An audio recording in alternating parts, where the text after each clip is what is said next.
గణేశాయ నమ, గాయత్రీదేవి నమ, మహాసరస్వతి నమ, మాతాపితృభ్యో నమ. ముందుగా ప్రేక్షక వీక్షణ మహాశైలందరికీ కూడా నమస్కారం. అయితే సెప్టెంబర్ నెలలో ద్వాదశ రాశుల వారి యొక్క మాస ఫలాలు ఎలా ఉన్నాయో చూద్దాం. అయితే ముందుగా ఈ యొక్క ఏదైతే రవి ఉన్నాడో రవి యొక్క సంబంధించినటువంటి అంటే గోచార ఫలితాలు ఎలా ఉన్నాయో తెలుసుకున్న తర్వాత మనం రాశి ఫలాలు ఎలా ఉన్నాయో తెలుసుకునే ప్రయత్నం చేద్దాం. అయితే రవి ఈ సెప్టెంబర్ 17వ తారీఖు దాకా కూడా సింహరాశిలో సంచారం చేసి తర్వాత మళ్ళీ కన్యా రాశిలోకి ప్రవేశం చేస్తున్నాడు. కుజుడు ఈ నెల 17వ తారీఖు దాకా కూడా మిథున రాశిలో ఉండి తర్వాత మళ్ళీ కర్కాటక రాశిలోకి ప్రవేశం చేస్తున్నాడు. బుధుడు ఈ నెల 7వ తారీఖు దాకా కూడా సింహరాశిలో ఉండి తర్వాత మళ్ళీ కన్యా రాశిలోకి ప్రవేశం చేస్తున్నాడు. గురుడు ఈ నెల అంతా కూడా కర్కాటక రాశిలోనే సంచారం చేస్తున్నాడు. శుక్రుడు ఈ నెల అంతా కూడా తులారాశిలో సంచారం చేస్తున్నాడు. శని ఈ నెల అంతా కూడా మీనరాశిలో సంచారం చేస్తున్నాడు. రాహు ఈ నెల అంతా కూడా కుంభరాశిలో సంచారం చేస్తున్నాడు. కేతు ఈ నెల అంతా కూడా సింహరాశిలో సంచారం చేస్తున్నారు. ఈ కారణంగా ద్వాదశ రాశుల వారికి కూడా ఈ నెలలో ఎలా ఉండబోతుందో చూద్దాం. ఇక వృశ్చిక రాశి వారి యొక్క ఫలితాలు. అయితే ఈ మాసం మీ గోచార గ్రహగతులు కనుక చూసుకున్నట్లయితే ఏ పని ప్రారంభం చేసినా ఆలస్యంగా జరుగుతూ ఉంటుంది, కంగారు పడకండి. మిశ్రమ ఫలితాలే కనపడుతున్నాయి. కుటుంబంలో కలహాలు, మనస్పర్ధలు, అపార్థాలు లేదా ఎదుటివారు మిమ్మల్ని సరిగ్గా అర్థం చేసుకోలేకపోవడము కనపడుతోంది. ముఖ్యంగా ఎవరితోటి గొడవలు పెట్టుకోకండి. భార్యాభర్తల మధ్య గొడవలు, పిల్లలతోటి సమస్యలు, పెద్దవాళ్లతోటి భేదాభిప్రాయాలు, ఖర్చులు విపరీతంగా కనపడుతున్నాయి. అనారోగ్య సమస్యల వల్ల, ఇంట్లో పెద్దవాళ్ల వల్ల, పిల్లల చదువుల కోసం, ఉద్యోగాల కోసం లేదా వాళ్ళ వివాహాల కోసం ఖర్చులు అధికంగా కనపడుతున్నాయి. వాహనాలు చెడిపోవడం కానీ, ఇంట్లో వస్తువులు పాడవడం వల్ల కానీ, ఎలక్ట్రానిక్ గాడ్జెట్స్ చెడిపోవడం వల్ల కానీ కూడా ఖర్చులు అధికంగా కనపడుతున్నాయి, జాగ్రత్తగా ఉండాలి. సంపాదన కన్నా ఖర్చు అధికంగా కనపడుతుంది. రుణ బాధలు వేధించే పరిస్థితి కనపడుతోంది. ఉద్యోగస్తులకి మంచి మంచి అవకాశాలు చేజార్చుకునే పరిస్థితి కనపడుతోంది. దూరపు బంధువుల నుంచి చెడు వార్త వినడం కానీ, మిత్రులు కూడా శత్రువులుగా తయారవడం కానీ, విదేశీ ప్రయాణాలు వాయిదా పడడం కానీ జరిగే అవకాశాలు, వీసాలు రిజెక్ట్ అయ్యే అవకాశాలు కనపడుతున్నాయి.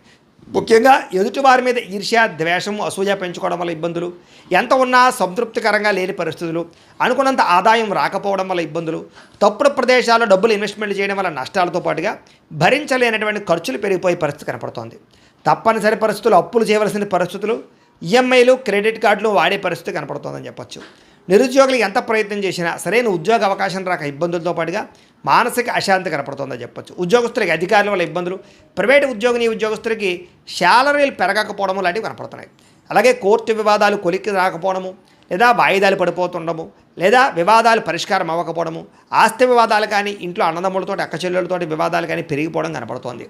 అనవసరమైన కోరికల వల్ల వ్యసనాలు పాలవడం కానీ, ఇతరులతో సంభోగం చేయడం కానీ లేదా కామపరమైన కోరికలు పెరగడం కానీ, పరపురుష పరస్త్రీ వ్యామోహాలు కానీ ఇబ్బందులు పెడుతున్నాయి. వాటి జోలికి వెళ్ళడం మంచిది కాదు. ముఖ్యంగా స్త్రీలు చాలా జాగ్రత్తగా ఎదుటి వాళ్ళతో ఉండాలి. లేకపోతే కనుక వాడుకుని వదిలేసి వాళ్ళు ఎక్కువైపోతుంటారు, జాగ్రత్తగా ఉండాలి. వ్యాపారస్తులకి కష్టానికి తగ్గ ప్రతిఫలం అయితే కనపడటం లేదు.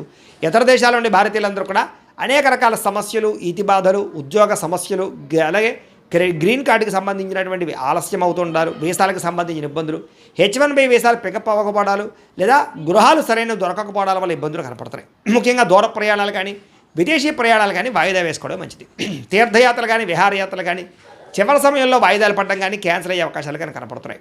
ప్రేమించిన వాళ్ళతో వివాహ ప్రయత్నాలు చేస్తూ ఉన్నాయి, ఇంట్లో వాళ్ళు ఒప్పుకోకపోవడము లేదా మీ ఇద్దరి మధ్య మిస్అండర్స్టాండింగ్లు రావడము, అనుమానం ఆలోచనలతో విడిపోవడం లాంటివి రకరకాలైన మిస్అండర్స్టాండింగ్లు కనపడుతున్న, జాగ్రత్తగా ఉండాలి. పిల్లల వల్ల ఖర్చులు, ధన నష్టం కనపడుతోంది. ప్రేమికుల మధ్య బ్రేకప్స్, అపార్థాలు చాలా పెరిగిపోతున్నాయి. అనవసరమైన వ్యక్తులతో కలవడం వల్ల సమస్యలు ఉన్నాయి. అలాగే క్రమశిక్షణ లేకపోవడం వల్ల, అనుకున్న పనులు సమయానికి చేయలేకపోవడం వల్ల ఇబ్బందులతో పాటుగా నష్టం కనపడుతోంది. రాజకీయ నాయకులకి కోర్టు సమస్యలు, వివాదాల్లో ఇరుక్కునే పరిస్థితి కనపడుతోంది. సినిమా, టీవీ, మీడియా రంగాల వారు కూడా మంచి మంచి అవకాశాలు చేజారే పరిస్థితి కనపడుతోందని చెప్పొచ్చు. మీకు రావాల్సిన అవకాశం వేరే వాళ్ళకి వెళ్ళిపోవడం ఇలాంటివి కనపడుతున్నాయి. భార్యాభర్తల మధ్య అపార్థాలు, దూరం జరగడంతో పాటుగా పిల్లలు మీ మాట వినకపోవడము లేదా సంతానం పాడయ్యారనేటటువంటి ఇబ్బందులు మీకు కనపడుతున్నాయని చెప్పొచ్చు. అలాగే ఎవరు పడితే వాళ్ళ వెంట పడడం మంచిది కాదు. అలాగే ప్రేమించిన వాళ్ళ మీదతోటి గొడవ పడడం కూడా మంచిది కాదు. అలాగే చిరాకు, కోపము, అసహనం పెరిగిపోవడం వల్ల ఉద్యోగాలు చేసే చోట, వ్యాపారాలు చేసే చోట ఇబ్బందులు కనపడుతున్నాయి, జాగ్రత్తగా ఉండాలి. మనసుకి ఇష్టం లేనటువంటి పనులు చేయవలసిన పరిస్థితి కనపడుతోంది. అనవసరమైన వ్యక్తులతో గొడవ పెట్టుకోవడం వల్ల లేదా కావలసిన వారిని దూరం చేసుకోవడం వల్ల సమస్యలు ఉన్నాయి. అలాగే మనసులో బాధ, ఎవరితో చెప్పుకోవాలో తెలియని పరిస్థితులు, ఆందోళన, విరక్తి ఆలోచనలు కనపడుతున్నాయి. కొంచెం కాన్సన్ట్రేషన్ చేయండి. అలాగే ఆ సెల్ఫ్ కాన్ఫిడెన్స్ బాగా పెంచుకోండి. ఎక్కువగా మాట్లాడడం కానీ, అతిగా తినడం కానీ మంచిది కాదు. ముఖ్యంగా ఆరోగ్య విషయంలో జాగ్రత్త తీసుకోండి. ఎందుకైనా మంచిది ఒకసారి జాతకం కూడా చూపించుకోండి. ఎందుకంటే జాతకంలో ఉండే లగ్నాన్ని బట్టి ఏ గ్రహాలు ఎక్కడ ఉన్నాయో, ఏ దశలు నడుస్తాయో మనకు తెలుస్తుంది. దాన్ని బట్టి రాబోయే రోజుల్లో ఏ ప్రమాదాలు ఉన్నాయి, లేదా ప్రస్తుతం దశ బాగుండాలంటే ఏం పరిహారాలు చేసుకోవాలో తెలుస్తుంది, అవసరమైతే పరిహారాలు చేసుకోవచ్చు. మమ్మల్ని సంప్రదించినట్లయితే మేము జాతకం చూస్తాం కాబట్టి తద్వారా జాగ్రత్తలు తీసుకుంటే మీకు బాగుంటుంది. అది ఉద్యోగానికి, వ్యాపారానికి, సంతానానికి, ఆరోగ్యానికి అన్నిటికీ కూడా జాతకం చూపించుకోవాలి. ఇంకేంటంటే పరిస్థితి బాగోలేదు కాబట్టి. ఇంకా కుటుంబానికి దూరంగా గడపవలసిన రావడము, చెడు సలహాలు ఇచ్చేవారి మాటలు విని నష్టపోవడంతో పాటుగా వైవాహిక జీవితంలో కూడా భార్యాభర్తల మధ్య తగాదాలు, గొడవలు, మిస్అండర్స్టాండింగ్లు కనపడుతున్నాయి. వ్యాపారం చేసేటప్పుడు మొట్టమొదటిలో కొంచెం లాభాలు ఉన్నా తర్వాత కొంచెం స్వల్ప నష్టాలు కూడా కనపడుతూ ఉన్నాయి. అలాగే కష్టానికి తగ్గ ప్రతిఫలం లేకపోవడము, ప్రేమికుల మధ్య మధ్యవర్తులు ఎవరో ఒకళ్ళు వచ్చి విడదీయడానికి ప్రయత్నం చేయడము, ఇష్టమైన వస్తువులు చెడిపోవడం కానీ, కార్లు వాహనాలు పాడవడం కానీ, ఎలక్ట్రానిక్ గాడ్జెట్స్ చెడిపోవడం కానీ, విలువైన వస్తువులు పోగొట్టుకోవడం కానీ కనపడుతోంది. ప్రభుత్వ ఉద్యోగులకి ఉద్యోగాల్లో ఇబ్బందులు, ప్రమోషన్లు ఆగిపోవడాలు లేదా అనుకున్న ప్రదేశాలకి స్థాన బదిలీలు జరగకపోవడాలు కనపడుతున్నాయి. స్త్రీలకి ఎదుటి వ్యక్తులతో చాలా జాగ్రత్తగా వ్యవహరించాలి. కొంతమంది మమ్మల్ని లోబరుచుకోవడానికి ప్రయత్నం చేస్తారు. కాలేజీ అమ్మాయిలు ఇంకా జాగ్రత్తగా ఉండాలి. డాక్యుమెంట్స్ విషయంలో కానీ, రాతకోతలు, సంతకాలు లేదా ఎవరికైనా షూరిటీ ఇచ్చినప్పుడు జాగ్రత్త తీసుకోండి. శత్రువులు బాగా ఇబ్బంది పెడుతున్నారు, గొడవలు అయ్యే సూచన కనపడుతోంది. మిమ్మల్ని ప్రేమించే వారిని దూరం చేసుకునే అవకాశాలు, రాజకీయ నాయకులకి పదవీ గండాలు, ప్రజల్లో వ్యతిరేకత, ప్రత్యర్థులతో సమస్యలు, కేసులు ఎదుర్కొనే అవకాశాలు ఉన్నాయి. విడిపోయిన వ్యక్తులు తిరిగి కలిసేయడానికి అవకాశాలు ఉన్నా కూడా కొంచెం ఇబ్బందులు ఉన్నాయి.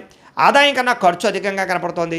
పరిశ్రమలు, వ్యాపారాలు పెట్టేటువంటి వాళ్ళందరూ కూడా పర్మిషన్లు కానీ లేదా లోన్లు కానీ ఆలస్యంగా కనపడుతున్నాయి. పరపురుష వ్యామోహాలకి దూరంగా ఉండాలి. ప్రతి చిన్న విషయానికి కోపతాప ఉద్రేకాలు దూరంగా వాటికి తగ్గించుకోవాలి. విద్యార్థులకి మనోధైర్యం తగ్గడము, అలాగే చదివేటటువంటి సమయంలో దృష్టి లేకపోవడము, కాన్సన్ట్రేషన్ చేయలేకపోవడము, చదవాలన్న ఇంట్రెస్ట్ ఉన్నా కూడా చదువు మీద శ్రద్ధ పెట్టలేకపోవడం కనపడుతోంది. సెల్ ఫోన్ వ్యామోహాలకి, ప్రేమ వ్యామోహాలకి దూరంగా ఉండండి. అలాగే ఉద్యోగస్తులకి శ్రమకు తగ్గ ఫలితం కనపడటం లేదు. ఉద్యోగపరంగా ఇబ్బందులు ఎదురవుతాయి. తోటి ఉద్యోగస్తులతో అభిప్రాయ భేదాలు ఉన్నాయి, జాగ్రత్తగా ఉండాలి. స్త్రీలకి విలువైన వస్తువులు పోగొట్టుకోవడం కానీ, సమస్యలు ఇరుక్కోవడం కానీ కనపడుతోంది. తోటి వాళ్ళతో విభేదాలు, భర్తకి మీకు మధ్య సరిగ్గా అండర్స్టాండింగ్ లేకపోవడము లేదా భర్తను కోపగించుకోవడము, సంతానం వల్ల ప్రేమ లేకపోవడము, వ్యాపారాల్లో సమస్యలు, ప్రేమించిన వ్యక్తులతో ఇబ్బందులు కనపడుతున్నాయి, జాగ్రత్తగా ఉండాలి. కొత్త వ్యాపార అవకాశాలు కూడా చేజార్చుకునే పరిస్థితి కనపడుతుంది కాబట్టి తత్వ జాగ్రత్తలు తీసుకోవాలి. ఏదేమైనా కూడా ప్రతిరోజు కూడా పొద్దున్న లేచి ఓ పావుగంట సేపు ఇంట్లో దేవుడికి పూజ చేసుకున్న తర్వాత మీ పనుల్లో నిమగ్నమవుతూ ఉన్నట్లయితే కనుక ఈ నెలలో మీకు శుభప్రదంగా ఉంటుంది అని తెలియజేస్తూ, అయితే ప్రేక్షకులకి ముఖ్య గమనిక ఏమిటయ్యా అన్నట్లయితే కనుక ఇప్పటిదాకా మేము చెప్పినటువంటి ఈ ఫలితాలన్నీ కూడా గోచార ఫలితాలు, అంటే ఈ రాశిలో ఉండేటటువంటి కోటాను కోట్ల మంది అందరికీ వర్తిస్తాయి. కాబట్టి ఆ రకంగా వినే ప్రయత్నాన్ని చేయండి. ఒకవేళ మీ పర్సనల్ జాతకం అంటే మీకు ఒక్కరికి ఎలా ఉందో తెలుసుకోవాలి అన్నా, లేదా ఏదైనా సమస్యలతో ఇబ్బంది పడుతూ ఉన్నా, దానికి మీ date of birth, time, place of birth, మీ పేరు మా వాట్సాప్ నెంబర్కి మెసేజ్ పెట్టినా లేదా మాకు ఫోన్ చేసినా కూడా మీ జాతకం ఎలా ఉందో చూసి చెప్పే ప్రయత్నాన్ని చేస్తాము. లేదా ఏదైనా సమస్యలతో ఇబ్బంది పడుతూ ఉంటే కనుక వాటికి పరిహారాలు చెప్పడం కానీ, లేదా పరిహారాలని మా పీఠంలో ఉండే బ్రాహ్మణుల ద్వారా ఈ రకంగా జపాలు అని, ఈ రకంగా మండప ఆరాధనలు, ఈ రకంగా అభిషేకాలు, ఈ రకంగా హోమాలు నిర్వర్తింపచేసి వీటికి సంబంధించినటువంటి ప్రసాదాన్ని మీకు కొరియర్ ద్వారా పంపించే ప్రయత్నం చేస్తాం. లేదా మీరు స్వయంగా వచ్చి పాల్గొన్నా కూడా మీ చేతి కార్యక్రమాలు కూడా నిర్వర్తింపజేసే ప్రయత్నం చేస్తాము అని తెలియజేస్తూ, అలాగే మీలో ఎవరికైనా సరే పూర్తి జాతకం ఈ రకంగా పుస్తకం రూపంలో కావాలన్నట్లయితే కనుక దానికి కూడా మీ date of birth, time, place of birth, మీ పేరు మా వాట్సాప్ నెంబర్కి మెసేజ్ పెట్టినా లేదా మాకు ఫోన్ చేసినా కూడా మీ జాతకాన్ని మేము ఈ రకంగా రాసి ఇలా కంప్యూటర్లో ఇలా డీటీపీ చేయించి ఈ రకంగా పుస్తకం రూపంలో బైండింగ్ చేయించి ఈ పుస్తకాన్ని మీకు కొరియర్ ద్వారా పంపించే ప్రయత్నం చేస్తాం. ఇందులో మీ పూర్తి జాతకం అంతా కూడా రాసి ఉంటుంది, చక్కగా చదువుకోవచ్చు. ఇది మీకు జీవితాంతం ఉపయోగపడుతుంది. కాబట్టి మీరు ఎవరికైనా సరే ఇలా పూర్తి జాతకం పుస్తకం రూపంలో కావాలన్నా కూడా మమ్మల్ని సంప్రదించవచ్చు అని తెలియజేస్తూ, అలాగే ఇంట్లో డబ్బు నిలబడకపోవడము, ఆర్థిక ఇబ్బందులు, రుణ బాధలు, వ్యాపారాలు సరిగ్గా సాగకపోవడము, ఇలాంటి సమస్యలతో ఇబ్బంది పడుతూ ఉంటే కనుక అలాంటి వాటికి ఇలాంటి ధనజన వశీకరణ యంత్రము అని ఉంటుంది. లేదా నరదిష్టి వల్ల కానీ, నరఘోష వల్ల కానీ, ఇంట్లో కానీ, వ్యాపారాలలో కానీ ఇబ్బందులు తలెత్తుతూ ఉన్నట్లయితే కనుక అలాంటి వాటికి ఇలాంటి నరఘోష యంత్రము అని ఉంటుంది. లేదా ఇంట్లో మనశ్శాంతి లేకపోవడము, నిద్ర పట్టకపోవడము, పీడకలలు రావడము, శత్రువులు పెరగడము, కుటుంబ కలహాలు, ఆస్తి వివాదాలు, పోలీస్ కేసులు, కోర్టు వివాదాలు ఇరుక్కోవడము, లేదా ఎవరైనా మీ మీద ప్రయోగం చేసేసారు అనే అనుమానాలు రావడము, ఇలాంటి సమస్యలతో ఇబ్బంది పడుతూ ఉంటే కనుక అలాంటి వాటికి ఇలాంటి శూలిని దుర్గా యంత్రం అని ఉంటుంది. కాబట్టి ఈ యంత్రాలు ఏ యంత్రం కావాల్సినా సరే మీరు మాకు గోత్రాలు, పేర్లు తెలియజేసినట్లయితే మీకు కావలసినటువంటి యంత్రానికి జపాలు, పూజలు, హోమాలు నిర్వర్తింపచేసి ఆ యంత్రాన్ని మీకు కొరియర్ ద్వారా పంపించే ప్రయత్నం చేస్తాం. కాబట్టి మీలో ఎవరికైనా సరే యంత్రాలు కావాలన్నా కూడా మమ్మల్ని సంప్రదించవచ్చు అని తెలియజేస్తూ, అలాగే ఇప్పటిదాకా మేము చెప్పినటువంటి ఈ ఫలితాలన్నీ కూడా మీకు దగ్గరగా వచ్చేయా లేదా అనే విషయాన్ని కింద కామెంట్ల రూపంలో తెలియజేయండి. అలాగే ఈ వీడియో కనుక మీకు నచ్చినట్లయితే కొంచెం లైక్ చేయండి, అందరికీ కాస్త షేర్ చేయండి. ఇంకా ఎవరైనా ఈ ఛానల్ కనుక సబ్స్క్రైబ్ చేసుకోకుండా ఉన్నట్లయితే కనుక కాస్త సబ్స్క్రైబ్ కూడా చేసుకోవాల్సిందిగా మనస్ఫూర్తిగా ఆశిస్తూ, గోబ్రాహ్మణేభ్యః శుభమస్తు నిత్యం, లోకాః సమస్తాః సుఖినో భవంతు, స్వస్తి.